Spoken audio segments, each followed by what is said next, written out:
ये बताइए कि क्रिश्चियनिटी में जैसे जो पास्टर जिनकी बात आप कर रहे हो, ये मिरेकुलसली लोगों की डिजीजेस ठीक करने की बात ऐसा करते नहीं हैं, होता है। क्रिश्चियनिटी इसके बारे ऐसा में नहीं क्या होता कहती है? Christian doesn't believe in miracles. करामात और चमत्कार की बात भी चमत्कार नहीं होते हैं।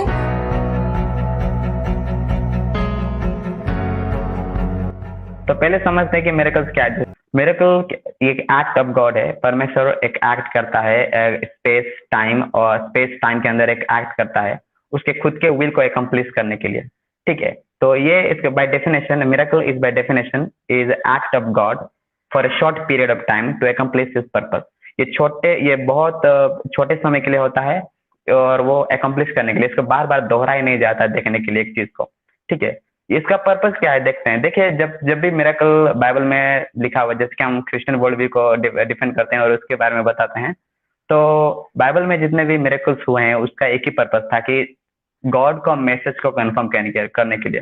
देखिए मोजेस को देखिए, मोजेस जब 10 जो प्लेग्स को दिखाते हैं जाके फारो के सामने चमत्कार करते हैं, उनका एक ही पर्पस था कि ये परमेश्वर की तरफ से ये मैसेज है, आपको विश्वास करना है।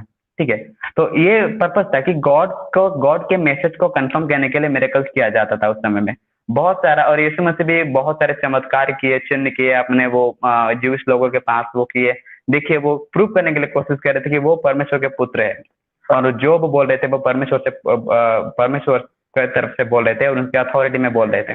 तो वो मिरेकल को इसलिए परफॉर्म कर रहे थे कि कोई एक मैसेज, एक स्पेशल रेवलेशन को कंफर्म करने के लिए मिरेकल कर रहे थे। वही नहीं, बहुत सारे मिरेकल्स किए, जैसे कि लाजरस को उठाए। क्योंकि वो कंफर्म करने के लिए कि उनका मैसेज सही है। और जब वो बोले कि मैं I am the way, the truth and the life, उनको वो मैसेज को कंफर्म करने के लिए वो चमत्कार, सबसे बड़ा चमत्कार जो हुआ है by rising from the dead, यीशु मसीह जो पुनरुत्थान है, ये सबसे बड़ा मिरेकल है। और ये मैसेज कंफर्म हुआ कि he is the way, the truth and the life. ये मैसेज कंफर्म हुआ उनके रिजरेक्शन में। ठीक है, तो उनके रिजरेक्शन में कंफर्म हुआ और बहुत सारा एविडेंस भी है कि रिजरेक्शन हुआ, मिरेकल्स हुआ है, वो भी एक मिरेकल है। हमारे पास बहुत सारा कोऑपरेटिंग एविडेंस है, इंडिपेंडेंट सोर्सेस है जो कि बताता है कि मिरेकल हुआ है वो चीज। अगर वो मिरेकल हुआ है तो वो जो बोले वो सही है। तो मिरेकल का पर्पस क्या है कि गॉड का मैसेज को कंफर्म करने के लिए। वही नहीं, और अपोस्टल्स की मिनिस्ट्री को देखिए जाइए और एक्ट ऑफ द अपोस्टल्स पढ़िए, बहुत सारे मिरेकल्स किए वो, लेकिन उनका एक ही पर्पस था कि गॉड का मैसेज को कंफर्म करने के लिए।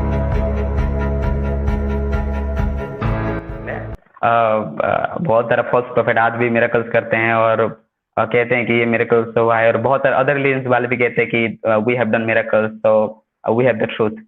देखिए, मिरेकल्स आज होते हैं, ये सही है, मिरेकल्स आज भी होते हैं, लेकिन उस तरह के नहीं होते हैं जिस तरह के अपोस्टल्स के समय में होता था और बाइबल के प्रोफेट के समय में होता था। क्यों नहीं होता था, मैं पहले बताता हूँ क्यों नहीं होता। देखिए, जैसे कि मैंने पहले बताया, पहले क्वेश्चन का आंसर दिया कि मिरेकल एक पर्पस के लिए होता था कि किसी मैसेज को कंफर्म करने के लिए स्पेशल मैसेज होता था। ठीक है, एक इलिस्ट्रेशन देता हूं मैं। पुराने समय में क्या होता था, एक राजा अगर दूसरे राजा को कोई लेटर पहुंचाना चाहता था, एक स्क्रोल होता था, स्क्रोल के ऊपर एक सील लगता था। उस सील को देख के समझ जाता था दूसरा राजा, जो रेसिपिएंट है वो समझ जाता था कि ये किस राजा का था। इसी तरह मिरेकल उस समय इसलिए होता था कि परमेश्वर का मैसेज है ये समझने के लिए, नया रेवलेशन के लिए। ये नया रेवलेशन है परमेश्वर से और ये सच्चा है, बल्कि मिरेकल्स होता था। लेकिन आज मिरेकल्स होते हैं, लेकिन उस तरह के मिरेकल्स नहीं होते। क्यों उस तरह के मिरेकल्स नहीं होते? क्योंकि उस तरह का नया रेवलेशन नहीं है। हमारे पास 66 बुक्स है अभी, और हमें कोई नया रेवलेशन नहीं चाहिए, तो नया मिरेकल्स भी नहीं चाहिए, यूनिक मिरेकल भी नहीं चाहिए। मिरेकल्स होते हैं आज भी कैंसर ठीक होते हैं, आज भी डेड पीपल राइज होते हैं, लेकिन उस तरह के मिरेकल्स नहीं होते हैं जिस तरह के अपोस्टल्स पे जिस जगह में गए, जिन लोगों के ऊपर भी प्रेयर किए वो ठीक हो गए। लेकिन आज ऐसा नहीं होता, क्योंकि आज नया मैसेज नहीं है। ठीक है ना?